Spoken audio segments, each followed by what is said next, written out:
प्रिय छात्रों, आज मैं सप्तम वर्ग के छात्रों के लिए जो गीता अमृतम पाठ है उसके तीसरे श्लोक को प्रारंभ कर रहा हूँ। गीता यद्यपि क्लिष्ट रचना है, लेकिन फिर भी मैं सरल बनाने का प्रयास कर रहा हूँ, आप छात्रों के लिए सुगम हो। इसीलिए मेरे चैनल का नाम ही है सुगम संस्कृतम। न जायते म्रियते वा कदाचित् नायं भूत्वा भविता वा न भूयः अजो नित्यः शाश्वतो अयं पुराणो न हन्यते हन्यमाने शरीरे। न जायते म्रियते वा कदाचित्, कहा कि न जायते म्रियते वा कदाचित्, नायं न अयं, नायं इत्यत्र दीर्घ संधि, न जोर अयम और मिल के आ होता है। अयम माने अयम आत्मा। न जायते, यह न जन्म लेता है, न म्रियते वा अथवा न मरता है, कदाचित कभी, किसी भी समय में कभी भी। यह आज तक ऐसा नहीं सुना है कि आत्मा जन्म लेती है, और जब जो जन्म ही नहीं लेती है वो मरेगी कैसे। न जायते म्रियते वा कदाचित नायं भूत्वा भविता वा न भूयः, और कहा कि यह जन्म लेकर, यानी भूत्वा माने होकर, यानी जन्म लेकर भी पुनः होने वाला भी नहीं है, पुनः यह दोबारा जन्म लेने वाला भी नहीं है। भविता वा न भूयः, पुनः यह जन्म लेकर जन्म लेने वाला भी नहीं है, यानी दोबारा यह इसका जन्म भी संभव नहीं है। अजो नित्य, कहा कि यह अजह, अजह माने अजन्मा। न जायते इति अजह, न जातः, कदाचित जो कभी जन्म नहीं लिया है उसको अजह कहते हैं। कहता है अजो, यह अजन्मा है, नित्य, नित्य है, एक।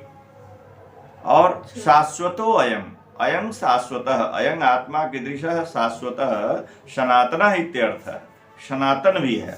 अपुराणो, यह पुराण है मतलब पुरातन भी है। यह अजन्मा है, नित्य है, शाश्वत है यानी सनातन है और पुरातन है। न हन्यते हन्यमाने शरीरे, यह शरीर तो विनाशकारी है, विनष्ट होने वाला है, नष्ट होने वाला है। तो इस शरीर के विनष्ट होने पर भी यह किसी से मारा नहीं जा सकता, यानी यह हमेशा विद्यमान रहने वाला है। इस नाशवान शरीर के नष्ट होने पर भी यह नष्ट नहीं होता है।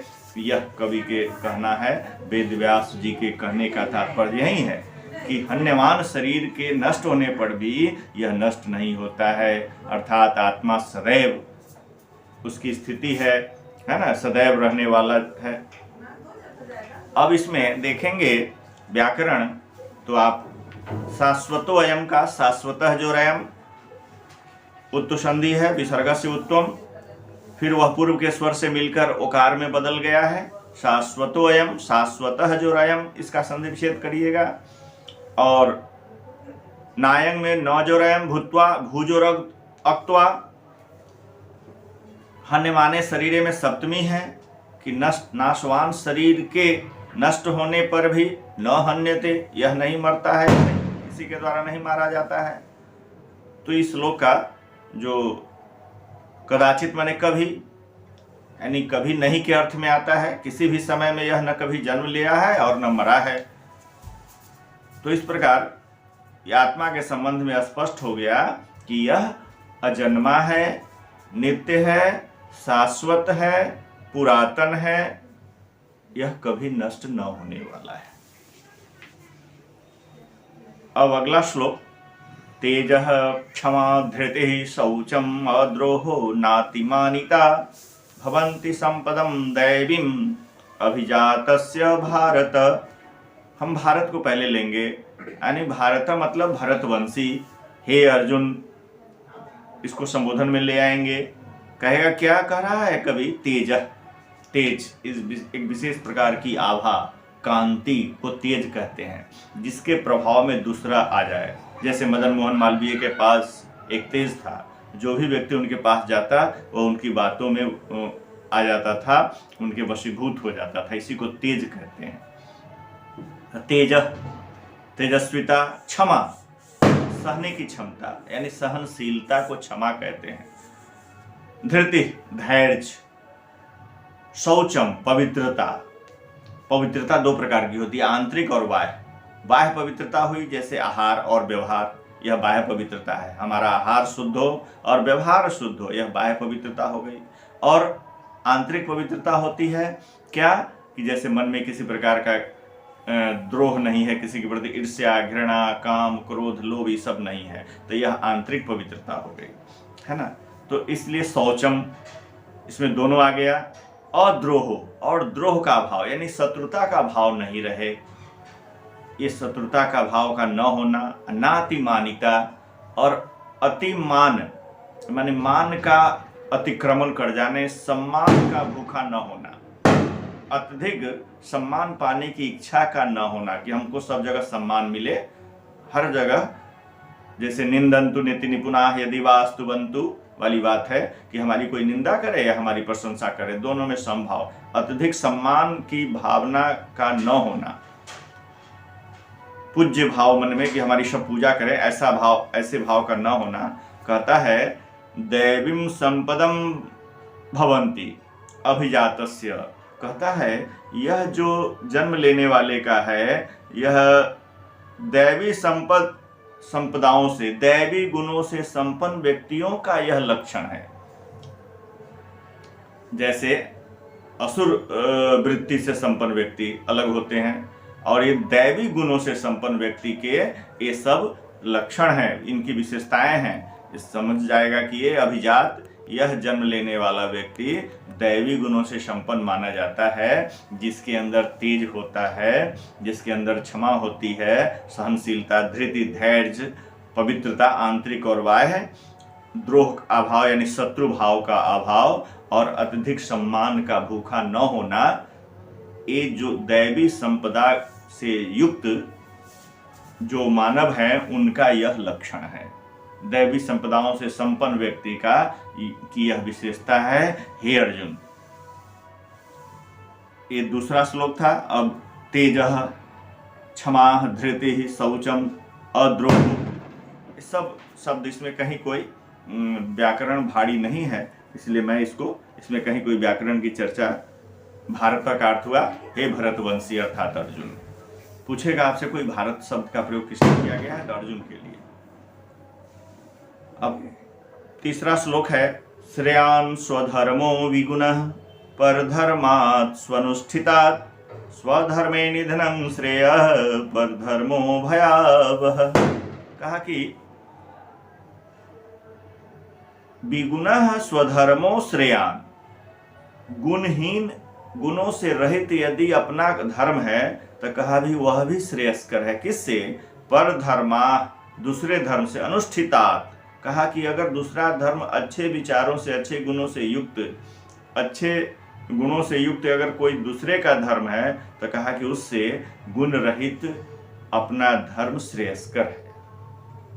कहा कि क्यों? तो स्वधर्मे निधनं श्रेय, अपने धर्म में निधन भी श्रेयस्कर माना गया है। अपने धर्म में रहते हुए, अपने धर्म का आचरण करते हुए। पर धर्मो भयावह, दूसरे का जो धर्म है वह कहता है भय का वहन करने वाला है, भय प्रदान करने वाला है, भय देने वाला है। पर धर्मो भयावह, है ना, दूसरे का धर्म भय देने वाला है, भय का वहन करने वाला है, भयावह है, भय उत्पन्न करने वाला है।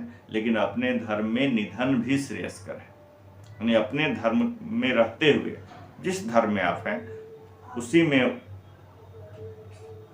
अच्छा कीर्तिमान स्थापित करना चाहिए।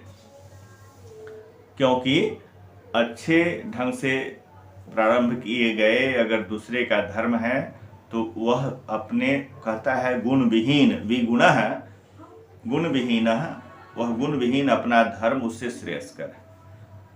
अपने धर्म में, इसलिए कहा कि अपने धर्म में निधन भी श्रेयस्कर होता है, क्योंकि दूसरे का धर्म जो होता है वह भय देने वाला होता है। उसके बाद है चौथा श्लोक, असंशयं महाबाहो मनो दुर्निग्रहं चलम अभ्यासेन तु कौन्तेय वैराग्येन च गृह्यते। ये बहुत ही उत्तम श्लोक है।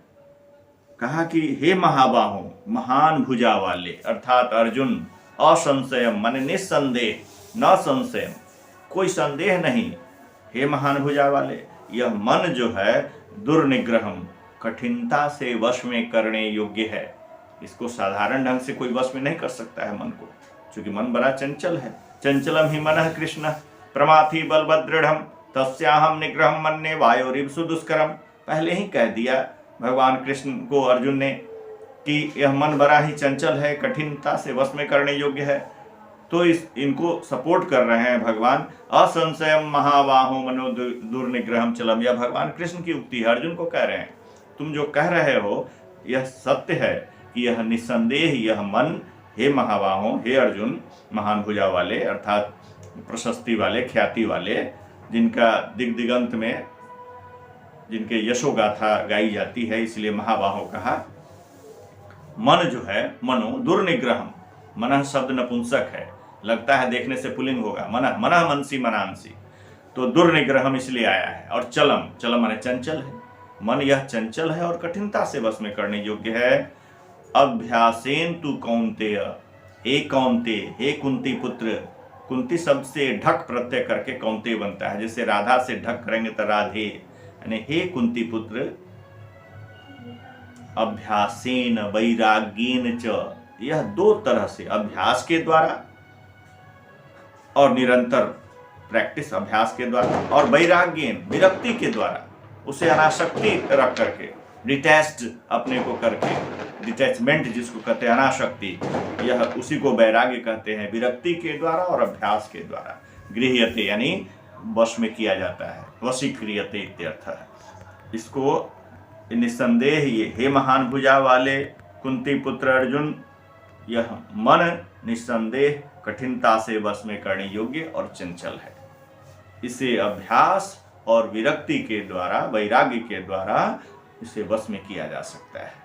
आज आपने समझा, अभ्यासेन में तृतीया है, तू माने तो होता है, दुर्निग्रहम और चलम मन का विशेषण है, महाबाहो आया है कौन्तेय के लिए, और असंशयम को समासिक विग्रह करेंगे तो न संशयम नए समास में चला जाएगा, है ना। अब यहीं पर मैं आज समाप्त करता हूं। आज 3 श्लोकों का अर्थ मेरे द्वारा कहा गया, आप इससे अच्छी तरह पढ़ेंगे, समझेंगे, और कोई दिक्कत हो तो पुनः हम इसका व्याख्यान देंगे। आप कमेंट के माध्यम से हमें सूचना करेंगे। धन्यवाद।